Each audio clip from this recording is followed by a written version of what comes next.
Bonjour tout le monde. Aujourd'hui, nous avons le privilège d'accueillir un invité que nous admirons beaucoup, le docteur Pascal Laverne. C'est un neurochirurgien spécialisé en chirurgie de base de crâne. Il a fait sa formation en médecine et sa résidence en neurochirurgie à l'Université de Laval. Il a complété 2 ans aux États-Unis de formation supplémentaire en chirurgie endoscopique, endonasale et transorbitale, ainsi qu'en chirurgie cérébrovasculaire. Il fait de la recherche avec des centres de haut niveau académique en chirurgie base de crâne et avec une expertise aussi pointue et un engagement marqué en clinique, en enseignement et en recherche, il contribue de façon remarquable à l'avancement de la neurochirurgie au Québec. Merci d'être avec nous aujourd'hui. Merci, ça me fait plaisir. Donc, aujourd'hui, ce que nous souhaitons aborder, ça va au-delà des gestes techniques. Ensemble, on va plus parler du parcours, de la vocation et de la rigueur dans la neurochirurgie. Comme ma collègue Francesca a mentionné, nous sommes ravis de vous compter parmi nous pour cet épisode. Et dans le fond, moi, pour cette première partie, je tenais d'abord à découvrir, mais en dehors des formalités, en dehors de la blouse blanche, comment est-ce que vous vous décrirez-vous en tant que personne? C'est sûr que la neurochirurgie, ça prend une grosse portion de notre vie, mais il ne faut pas que ça soit prenne l'ensemble. OK? Donc, c'est important. Moi, ce qui est mon gros morceau à l'extérieur, c'est ma famille. OK? J'ai eu plusieurs enfants, 5 enfants en fait, donc plusieurs que j'ai eu pendant ma résidence. Puis c'est sûr que ma vie est centrée un peu autour d'eux, puis ça nous permet d'avoir un équilibre. C'est pas toujours un équilibre qui est facile, mais c'est ce qui permet de décrocher, parce que c'est important de décrocher. On vit des moments souvent intenses, émotifs, à haut stress. Donc, c'est important d'avoir d'autres moments où on peut faire du sport, où on peut s'occuper de la famille. Moi, c'est sûr que là, j'ai pas des millions de temps libres avec les enfants puis le travail qu'on fait. Par contre, j'essaie de me garder actif puis de passer du temps avec eux.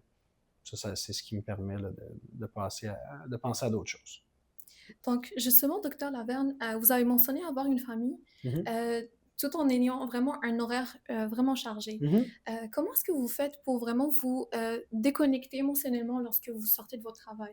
Parce que votre travail, c'est de grandes responsabilités et j'imagine que ça aussi implique un stress énorme, surtout que vous avez aussi plusieurs étudiants sous votre supervision. Comment Mm-hmm. est-ce que vous faites vraiment pour vous déconnecter émotionnellement et être vraiment présent pour votre famille? Ben, on n'est jamais complètement déconnecté. Il y a toujours, malheureusement, on a souvent, nos patients, on a souvent des petites choses, des textos, des courriels. Fait que, c'est sûr qu'il y a beaucoup de choses qui nous trottent tout le temps dans la tête, mais de temps en temps, il faut prendre un moment off où est-ce qu'on dit, ben, on se consacre à 100%. C'est sûr que, dans la semaine, tout ça, on est tout le temps un peu en train de régler, même quand la journée est finie puis qu'on est à la maison, ben, c'est sûr quand on est de garde, c'est plus fréquent, mais même quand on n'est pas de garde, on reçoit un appel, tout ça. Mais j'essaye de vraiment, quand on est dans un moment en famille, tout ça, de décrocher le plus possible, d'enlever d'enlever les notifications du téléphone, puis de pas regarder les courriels. Principalement en vacances, c'est déprimant parce que tu vois la pile augmenter, mais il faut le faire de temps en temps, sinon ça devient invivable. Mais c'est difficile d'être complètement décroché, malheureusement, parce qu'on a toujours un sentiment de responsabilité. On ne veut pas manquer quelque chose, un résultat, un appel qui pourrait affecter là, un patient de manière importante. C'est super. Et est-ce que vous avez un rituel particulier que vous faites ou des habitudes particulières que vous faites avant chaque opération? Je suis pas quelqu'un de très rituel, personnellement, OK? J'ai pas comme une séquence, je suis pas très superstitieux sur certaines, comme, il y en a qui vont l'être, il y en a qui vont avoir toute leur séquence habituelle. C'est sûr que on est tous un peu, on essaie de visualiser. Quand c'est des cas plus routiniers, c'est un peu moins nécessaire. Quand je fais des grosses opérations que je fais pas si souvent, qui sont des chirurgies complexes, que je sais qu'ils vont me prendre 10, 12 heures, ben là, dans ce cas-là, souvent, c'est souvent le moment où est-ce qu'on a 2 secondes pour prendre le temps, c'est quand on se brosse, donc quand on se lave les mains de manière chirurgicale avant l'opération. J'essaie de revisualiser mon opération dans ma tête, de repenser au point critique, puis après ça, ben, c'est juste d'y aller, puis j'aime bien quand ça commence. C'est le 10-15 minutes d'installation quand on nettoie, placer les champs. Pour moi, c'est ça, c'est le bout qui est plus long. Là, j'ai hâte que on soit prêt. Puis là, une fois qu'on est commencé, ben, c'est comme une danse, c'est comme un rythme qui est pratiqué tellement de fois que ça rentre dans l'ordre. Donc, j'ai pas personnellement un rituel spécial, mais on a tout le temps un peu notre même séquence d'événements qui fait Puis quand ça déroge, c'est sûr qu'on est tout le temps, ça nous déstabilise. Tu sais, si je mets mes loupes au début de l'opération pour la portion qui est superficielle, fait que si je les ai pas, des fois je travaille dans 2 hôpitaux, ben là c'est sûr qu'on veut pas que ça brise notre séquence. Là, ça nous aide à rester concentrés puis avoir notre mémoire manuelle. C'est super. Vous avez mentionné travailler dans 2 hôpitaux. Mm-hmm. Est-ce que, vous travaillez de la même façon avec les différentes équipes ou est-ce qu'il y a des différences entre les hôpitaux? Ben, il y a toujours des différences, il faut que tu t'adaptes. Tu sais, une des grandes qualités, je pense, d'un neurochirurgien, c'est d'être capable de s'adapter à toutes les situations. J'ai travaillé dans plusieurs hôpitaux, j'ai été formé à Québec, j'ai fait des stages à Montréal dans plusieurs hôpitaux quand j'étais résident. Ensuite, je suis allé aux États-Unis, travailler dans 2 hôpitaux différents avec des équipes. Fait que j'ai vécu plusieurs types d'hôpitaux, plusieurs équipes. Chaque équipe a ses similitudes, on a des standards à respecter, mais c'est sûr qu'il faut être capable de s'adapter. Il faut être capable d'avoir une intelligence émotionnelle qui permet de s'adapter à ton... Tu sais, chaque équipe d'infirmières n'auront pas les mêmes pas compétences, mais tu sais, l'expérience, ils vont être à différents stades, des fois on n'a pas les mêmes équipements. Fait que, un bon chirurgien, tu sais, il faut que tu sois capable de t'adapter à ces différentes impondérables-là. Les choses peuvent changer du tout au tout. Une chirurgie peut être la plus tranquille où tout le monde parle, ça va bien, à le patient peut décéder dans les 5 prochaines minutes si on ne fait pas quelque chose rapidement. Donc, il faut être prêt de changer de mode émotif très, très rapidement, puis de s'adapter. Donc, c'est sûr que je travaille un petit peu différemment dans les hôpitaux. Tu sais, j'ai les standards qu'on ne change pas, mais je m'adapte à l'équipe avec qui je travaille, évidemment. Chaque équipe a sa culture, sa personnalité, puis il faut un peu aller avec ça. Merci d'avoir mentionné cette qualité essentielle pour tout neurochirurgien. C'est une qualité qui revient assez souvent, l'adaptabilité. OK, donc on va parler un peu de votre parcours en tant qu'étudiant en médecine. Ouais. Ma première question, ça serait, c'est quand que vous avez su que vous voulez devenir neurochirurgien? Ben, déjà, cégep, tu sais, je réfléchissais à... Les sciences neurologiques m'avaient intéressé un peu, ça m'a toujours fasciné. La chirurgie, je ne savais pas trop. En première, deuxième année de médecine, là, je commençais à avoir plus d'intérêt pour ça. J'ai fait un stage d'observation quand j'étais en deuxième année de médecine avec des neurochirurgiens, des résidents en neurochirurgie pendant 4 semaines durant l'été. Puis ça m'a vraiment ouvert la passion pour la neurochirurgie. Mais j'ai toujours été quelqu'un qui voulait explorer un peu. Fait que j'ai quand même fait des stages quand j'étais externe dans d'autres spécialités chirurgicales. Tu sais, souvent, il y a 2 types de neurochirurgiens. C'est un de mes collègues résidents qui me disait ça, puis c'était bien. Il y en a qui sont plus neurologiques, puis qui aiment la chirurgie, puis il y en a d'autres, c'est des chirurgiens, puis qui aiment encore plus la neurologie. Moi, à la base, je suis un chirurgien. Tu sais, j'aime opérer, puis probablement que j'aurais été heureux dans d'autres spécialités. On finit tout le temps par s'adapter. Ça demeure ça qui était mon dada. J'aime beaucoup la neurochirurgie, mais je ne me serais pas vu dans une spécialité non chirurgicale. Je suis quelqu'un qui aime opérer, on le sent. C'est un environnement qu'on aime ou qu'on n'aime pas. On dirait le bloc opératoire, c'est assez clivant. Il y en a qui se sentent bien, il y en a qui se sentent vraiment pas bien. Moi, j'ai toujours me senti que j'étais à ma place.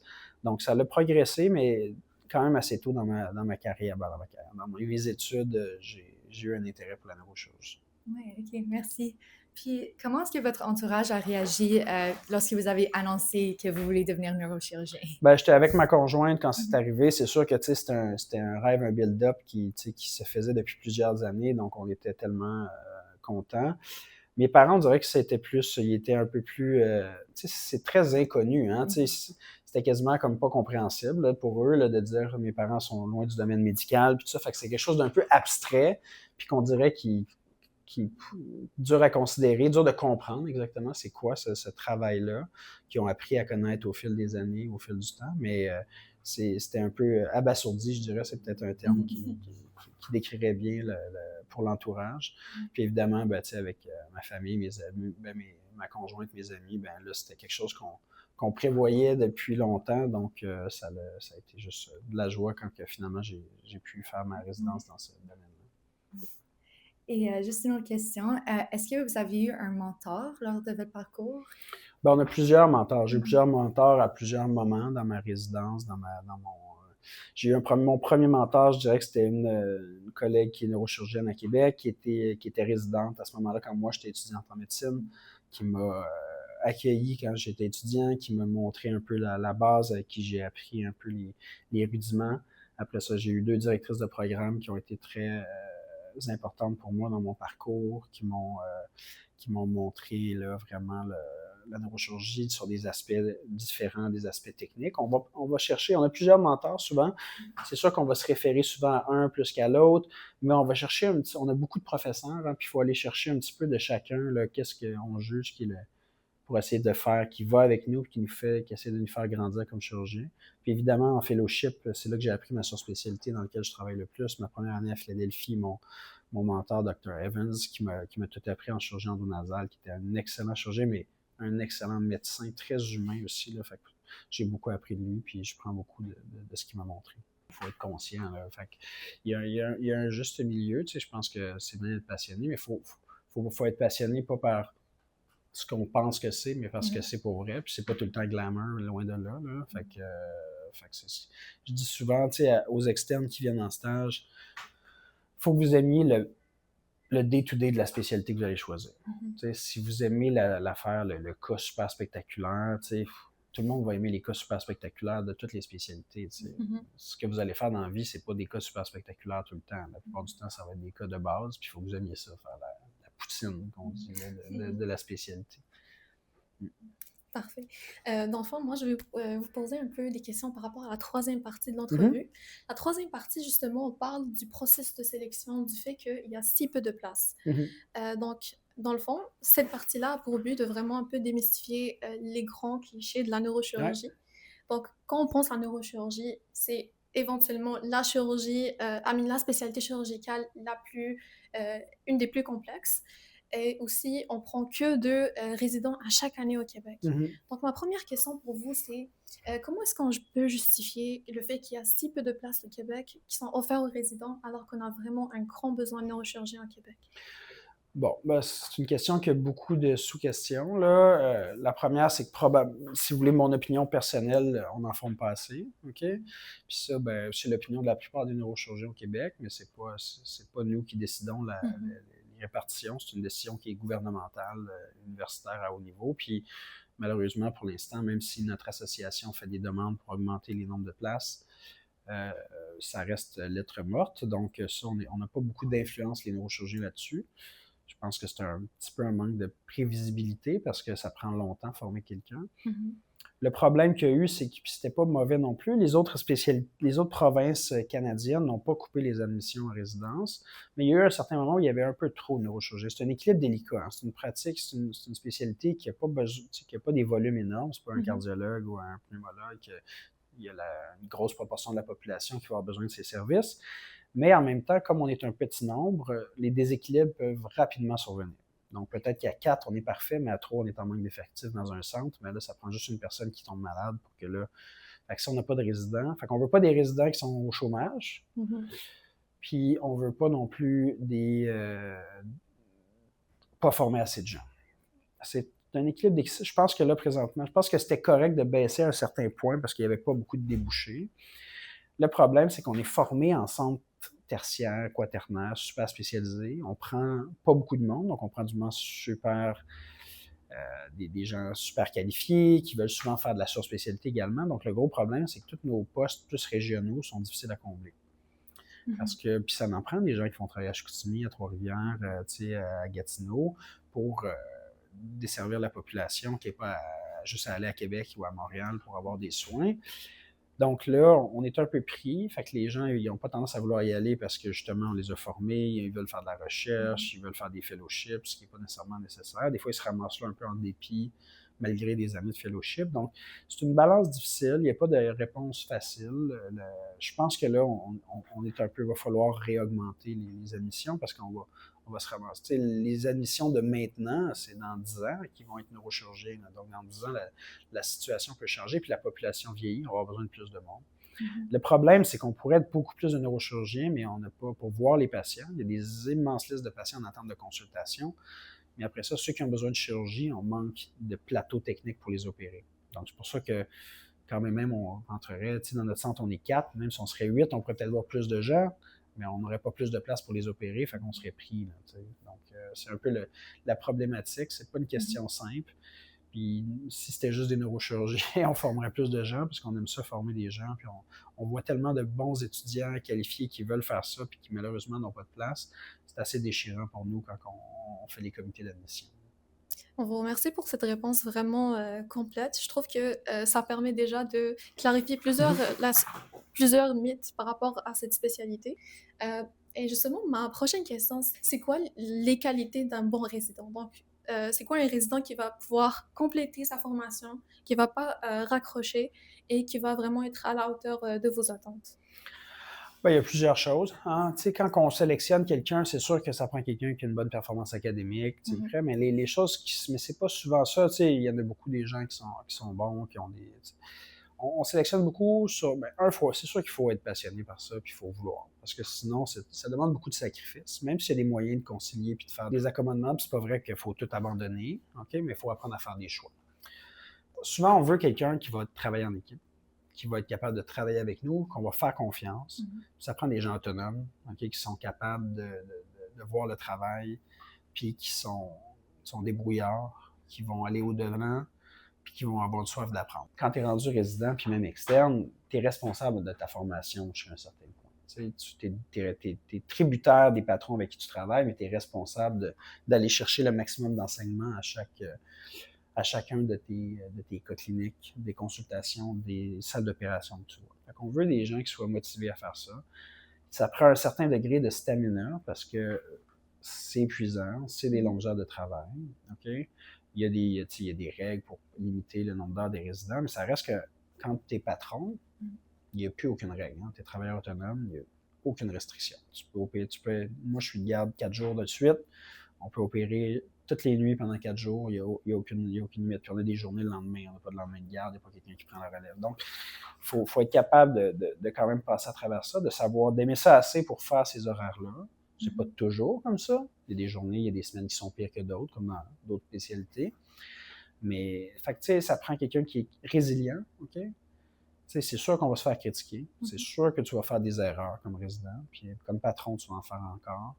Ça fait partie de la nature humaine. Il faut être capable d'apprendre de ces erreurs-là. Il faut être capable de prendre la critique. Hein.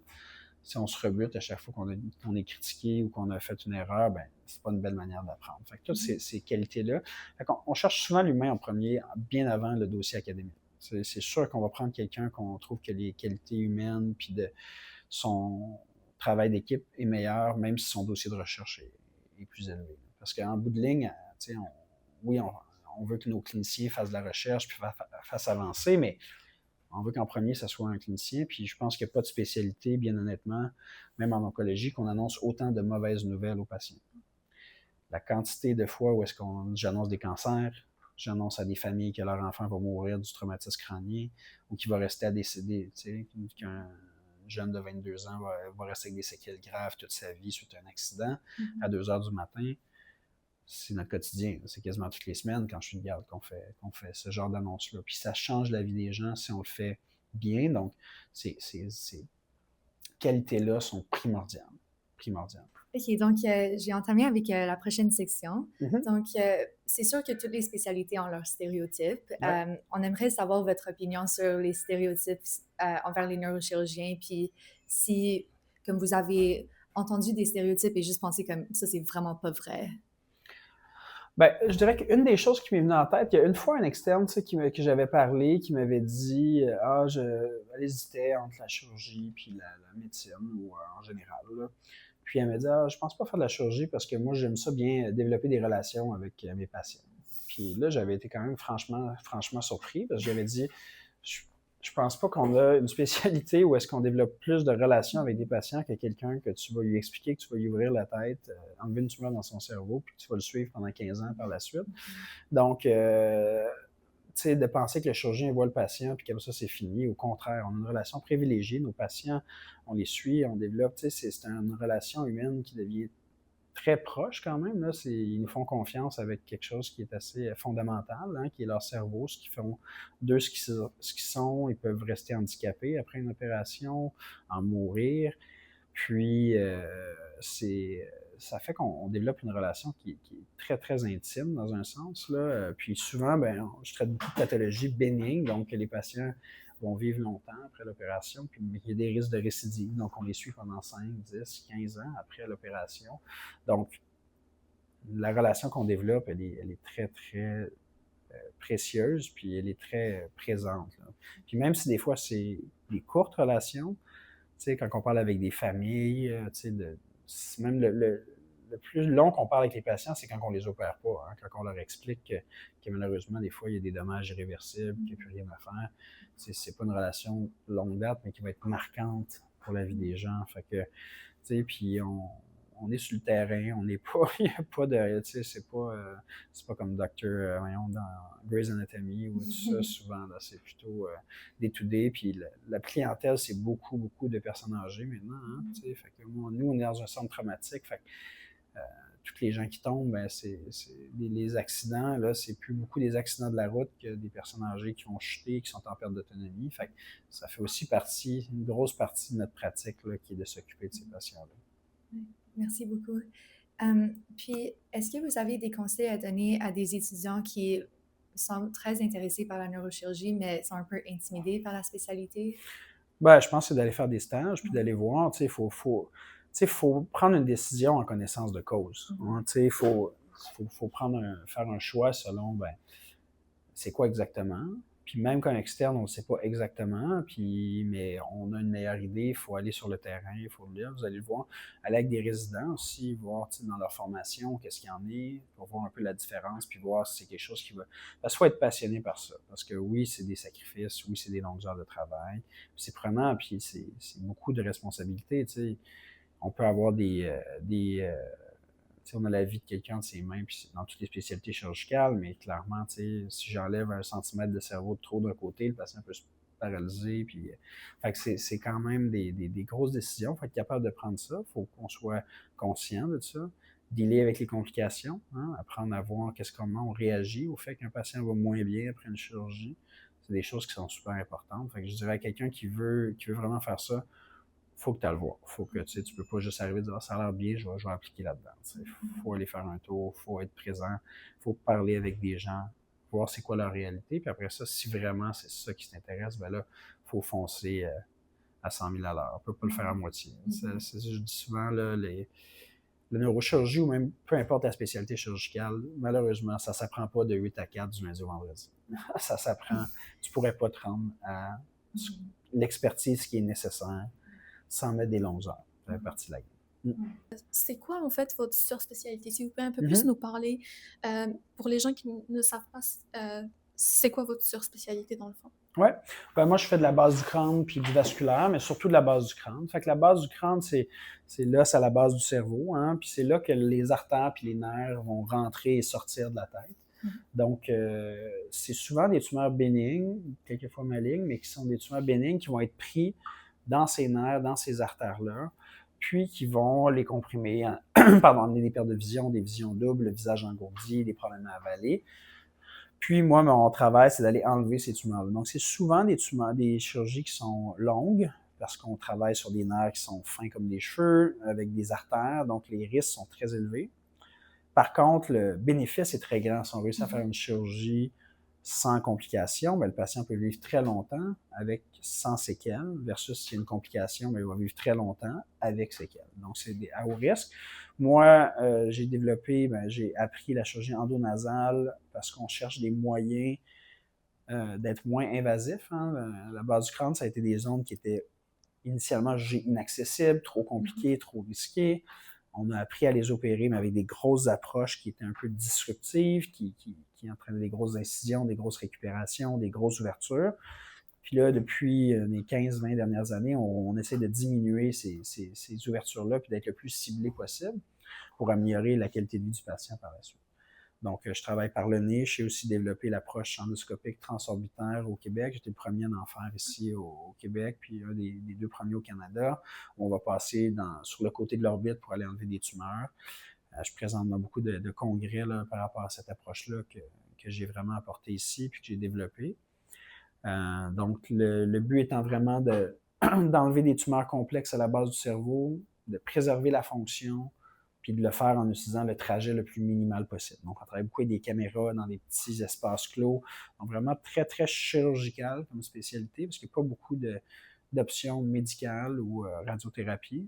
Donc, c'est très challengeant, mais très high yield, hein, 12 des longues opérations souvent, une dizaine d'heures qui sont quand même là, pas faciles, okay, mais qui vont toutes être déterminantes. Hein.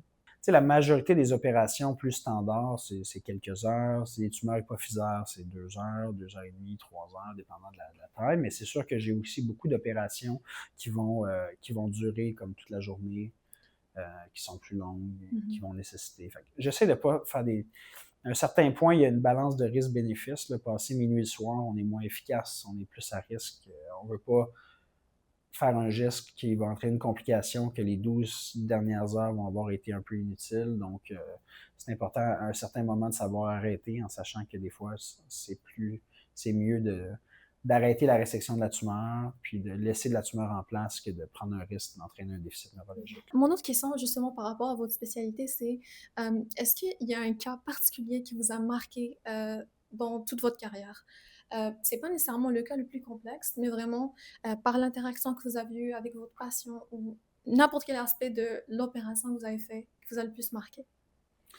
Ben, c'est difficile de mettre un cas en particulier. Tu sais, ce qui est marquant pour nous, c'est soit les choses qu'on fait vraiment pas souvent, ou certains patients particuliers qu'on devient quand même plus proches. C'est sûr que les patients pour lesquels on se reconnaît, hein, quand ils ont à peu près notre âge, notre même style de vie ou quelque chose, ça devient plus marquant. Là. Sur le fly, comme ça, je te dirais pas un patient en particulier, mais c'est sûr que on est humain, hein? On va s'attacher plus à certaines personnes qu'à d'autres, on va avoir certaines choses qui vont être plus marquantes que d'autres. Récemment, un cas d'une jeune dame que j'ai opérée pas vieille qui avait une tumeur cancéreuse dans le tronc cérébral. C'est des choses qui, ça, sont marquantes. C'est difficile. Ceux-là, c'est des cas qui sont plus émotivement difficiles parce qu'on sait que malgré tout notre bon vouloir, on reste un peu impuissant face à certaines maladies. Ça, c'est pas facile. Puis ça nous marque. Puis ça, on essaie de viser le plus. Après ça, il y a d'autres cas que c'est plus des succès. Hein, où je me rappelle, il y a un patient que j'ai opéré 2 fois pour une tumeur que j'étais convaincu avant l'opération que j'allais pouvoir en enlever comme la moitié. Puis finalement, ça a été un cas qui était un peu plus favorable. Puis après 2 chirurgies, le patient que la tumeur grossissait à vue d'œil, j'ai réussi à enlever 95-97% de la tumeur. Puis là, j'étais sûr que le patient allait décéder en 6 mois. Puis là, on a réussi à contrôler sa maladie, puis que là, il y a encore de la qualité de vie. Donc, on a autant des grandes joies que des grands échecs. Puis souvent, malheureusement, beaucoup d'impuissance sur qu'on ne peut pas tout sauver. Vous avez tout à fait raison. Et ma dernière question par rapport à cette section, donc pour les étudiants, mettons, qui s'intéressent à votre surspécialité, en fait, comment est-ce qu'ils devraient s'orienter après la résidence? C'est-à-dire quel fellowship ils devraient choisir? Quel pays aussi? Ça, c'est sûr que il y a plusieurs options. Là. La première chose à savoir pour un étudiant, c'est de savoir s'il veut faire de la neurochirurgie. L'avantage, puis comme dans beaucoup de spécialités, c'est tellement vaste qu'on peut faire. Là, ma pratique est très, très différente d'autres neurochirurgiens qui font, mettons, de la neurochirurgie fonctionnelle où ils vont mettre des électrodes dans le cerveau pour traiter le Parkinson. C'est extrêmement différent. Ça. Nos journées ne se ressemblent pas du tout. Fait qu'il y a plusieurs, même en neurochirurgie, il y a tellement de choses différentes qu'on peut faire. Que ce soit de la chirurgie de la colonne, de la chirurgie vasculaire, de l'oncologie, on fait de la trauma. On fait un peu ici, dans ma pratique, je fais majoritairement de la base du crâne, mais je fais aussi un peu de neurochirurgie générale, fait que je garde une expertise sur un peu tout. Il y a des endroits au Québec où est-ce que les gens font vraiment très, très créneau, fait que ça, c'est variable. Après ça, comme résident, c'est au cours de leur résidence, à force d'être exposés, que les gens vont un peu voir quelle sorte de spécialité semble mieux correspondre. OK, le type d'opération aussi. Il y en a qui vont aimer mieux une courte opération, ils vont faire plusieurs. La clientèle aussi, les types de maladies. Donc, on dirait qu'on trouve notre niche un peu dépendant de notre personnalité, de nos forces, de nos faiblesses. Malheureusement, maintenant, il faut se prendre bien d'avance parce que c'est très compétitif, même pour ça aussi. Le message plate pour les étudiants en médecine, c'est que quand on rentre en médecine, on pense je suis rentré, le bout dur est passé, mais en bout de ligne, c'est toujours plus dur l'étape d'après. Donc, pas pour décourager personne, mais il faut être prêt à ce que ça devienne juste de plus en plus compétitif au fur et à mesure qu'on progresse dans des surspécialités. Merci beaucoup pour vos conseils. Donc, pour ma dernière section, je voulais savoir un peu plus sur le fait que la neurochirurgie est en constante évolution. Puis, si vous avez remarqué des avancements dans les comme, 10 à 20 dernières années qui vous ont vraiment marqué. Ouais, ben, si je peux parler de ma surspécialité, là, en base du crâne, c'est clair que, tu sais, on a progressé beaucoup. 2005, ça fait qu'il y a 20 ans, c'était le début de la chirurgie endonasale. Depuis ce temps-là, on a vraiment progressé. On est capable d'enlever des tumeurs de manière beaucoup plus minimalement invasive, avec moins de risques. Comme dans n'importe quelle avancée technologique, il y a toujours un balancier. Hein. Au début, quand on a une nouvelle technique, on dirait qu'on veut l'utiliser à toutes les sauces. Mais après ça, souvent, on revient un peu plus dans le milieu pour essayer de trouver. Là, c'est la chirurgie endoscopique transorbitaire. Tu sais, ce qu'on essaie de faire depuis les 20 dernières années en bas du crâne, c'est de réussir à faire le même travail qu'on faisait avec des grosses approches, mais à minimiser. Tu sais, de se rendre compte de vraiment faire le corridor le plus minimal possible, d'avoir le moins de dommages au cerveau adjacent. Puis c'est des choses qui sont dures à prouver. Hein, tu sais, on n'a pas beaucoup de patients pour faire des... Puis c'est tellement variable d'un chirurgien, d'une chirurgie à l'autre. C'est dur de faire des études scientifiques qui viennent prouver que c'est vraiment plus efficace comparé à un cardiologue qui va comparer un médicament X à un médicament Y, mais il peut prendre 100 000 patients d'un bord, 100 000 patients de l'autre bord. Donc, on essaie de faire le plus, tu sais, autant avec mieux, puis c'est difficile de comparer un peu les... c'est difficile en neurochirurgie d'avoir des données scientifiques qui nous disent c'est sûr que c'est mieux de faire ça que ça. Mais on essaye, on sort de l'expérience, on fait des revues de cas, on essaie du maximum. Fait que ça, c'est une chose. Les avancées techniques, à un certain point, ça a des limites. Hein, on développe des nouveaux instruments, on essaye. Ce qui va vraiment changer la vie des gens, des fois, surtout dans les trucs cancéreux, ça va être si on réussit à trouver des médicaments qui vont les aider. Là, pour le glioblastome, qui est malheureusement la tumeur primaire la plus fréquente, on n'a pas progressé des tonnes en 20 ans. On fait beaucoup de recherches, mais peu d'avancées. Dans certains cancers, on voit une grosse différence. Les métastases au cerveau, quand j'ai commencé ma pratique, ma résidence, là, les gens vivaient moins d'1 an. Maintenant, avec l'immunothérapie, il y en a qui vivent 5 ans, 10 ans, c'est impressionnant. Là. Fait on n'a pas eu ça pour les tumeurs primaires cérébrales, mais ça progresse quand même. Fait ça va prendre un mix de toujours perfectionner notre technique, mais les gros changements qui vont vraiment changer la vie des gens, il y a une limite. T'sais, les approches peuvent évoluer. Il y a encore ce que je disais, l'approche transorbitaire qui est nouvelle. On est en train d'apprendre qu'est-ce qui est les bonnes indications. C'est le temps qui nous dit, c'est le recul sur les chirurgies qu'on a faites. Donc, ces avancées-là vont continuer. Puis on va espérer qu'on va avoir des nouveaux médicaments, des nouveaux traitements, des fois qui vont aider certaines maladies. Excellent. Donc moi, j'aurais comme une dernière question, en fait 2 dernières questions pour vous. C'est qu'est-ce que vous diriez à un étudiant ou une étudiante qui, mettons, il aurait le syndrome de l'imposteur, mais qui s'intéresse vraiment à la neurochirurgie, qui est vraiment parti faire du shadowing, qui a vraiment montré un grand intérêt, puis qui sait que c'est ça qu'il veut, mais il a toujours ce syndrome de l'imposteur qui lui dit « tu n'es pas à la hauteur ». Qu'est-ce que, mettons, vous lui direz? Je te dirais que moi aussi, je pourrais si je regarde les dossiers des étudiants qui appliquent présentement, je me sens imposteur d'avoir une passe. Puis en bout de ligne, je pense que je fais un bon travail et que je suis performant dans la pratique. Fait que, il n'y a pas de profil type pour faire de la neurochirurgie. C'est pas vrai. Il n'y a pas une manière de rentrer en neurochirurgie, puis il n'y a pas une manière de pratiquer la neurochirurgie. Puis comme je disais un peu au début, ça prend plusieurs types de gens puis de personnalités pour couvrir tous les besoins. T'sais. Si tous les gens ont le même type de personnalité que moi puis veulent faire le même type de surspécialité, ben toutes les autres ne seront pas couvertes. Là, fait que ça prend des gens différents, ça prend des parcours différents. J'ai été formé à Québec, on avait une parité homme-femme aussi dans notre service, puis ça fait une différence. Ça nous prend...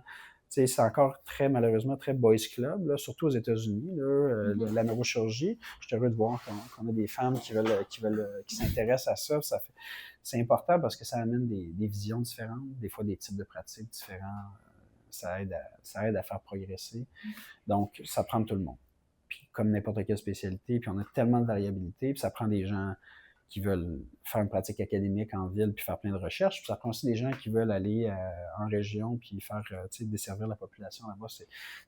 C'est pas en région éloignée, on s'entend. La neurochirurgie, c'est quand même, ça demeure très spécialisé. Fait il y a peu de centres. C'est beaucoup Montréal-Québec, mais il y a quand même certains endroits qui ont des neurochirurgiens comme à Chicoutimi, Trois-Rivières, Gatineau, où est-ce que ça fait une différence dans la vie des gens de pouvoir être traités sur place.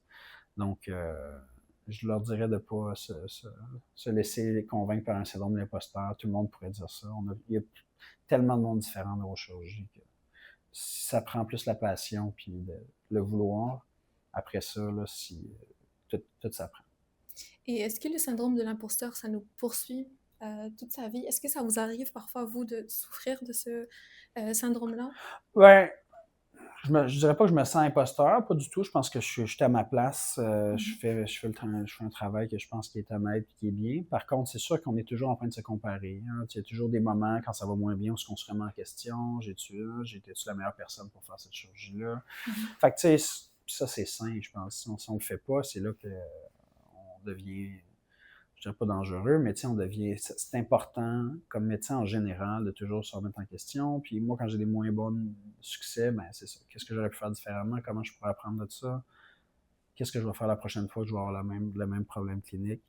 Puis changer, évoluer notre pratique pour justement essayer de faire le mieux. On est des humains, tout le monde. C'est jamais 100% de réussite. C'est impossible. Donc, on essaie de s'approcher, mais ce sera jamais ça. Puis il y a tellement d'impondérables que ça peut changer. Donc, on se remet en question, mais c'est sain quand même de se remettre en question. Peut-être pas de tout ce qu'on fait, mais de voir comment on pourrait s'améliorer. C'est important de toujours penser à ça. Merci maintenant, mais merci non, c'est beaucoup. correct. Ben, j'espère que c'était correct. Là. Oui, Je sais c'était pas. vraiment ouais. parfait. Vraiment, merci beaucoup. Parfait. Vos réponses étaient excellentes. Oui. Vraiment, Je suis sûre que les étudiants vont vraiment aimer Bon, ça. ben, tant mieux, tant mieux. Salut tout le monde! Merci d'avoir écouté notre premier épisode et surtout merci à Dr. Pascal Lavergne pour votre participation aujourd'hui. Si vous avez des questions que vous voulez qu'on aborde dans le futur, n'hésitez pas à nous contacter. Merci et à bientôt!